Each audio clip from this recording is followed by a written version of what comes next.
As the man was shutting down the machine and preparing to leave work, the hatch suddenly got stuck. To avoid being reprimanded by his supervisor and having his wages docked, he had no choice but to violate safety regulations and crawl inside. He never imagined that this small decision would completely change his fate. The moment he gently moved the tray aside, the hatch automatically sealed shut.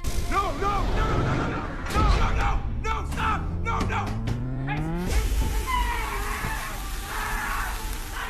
Hearing his screams, his co-workers rushed over and tried to pry open the steel door, but were stopped by the supervisor who had arrived at the scene. The supervisor's reasoning was simple. The machine was extremely expensive, and if damaged, they could never afford to compensate for it. Disregarding the man's life, he immediately ordered everyone away and continued the shift. Only after the equipment had completely finished its cycle did the robot pull out Max, who was on the brink of death. Though his life was temporarily saved, the excessive radiation exposure had caused his organs to begin rapid failure. He had only 5 days left to live. When the company owner learned what had happened, not only did he refuse to offer Max any compensation, but he also complained that Max would dirty the bed sheets. To him, the life or death of a worker was utterly insignificant. He then had the supervisor give Max 5 days worth of painkillers and ordered him to get out of the factory immediately. Max witnessed all of the boss's cruelty and indifference firsthand, and the boss would soon pay dearly for his callous decision. After being thrown out of the factory, Max struggled back to the slums. Desperate to survive, he knew his only chance was to reach Elysium and receive treatment in a medical pod. Accompanied by a friend, Max sought out Pablo, a top hacker who was the most powerful figure in the area. Pablo could not only forge legitimate Elysium citizenship for the poor, but also arrange smuggling trips to the space station via spacecraft.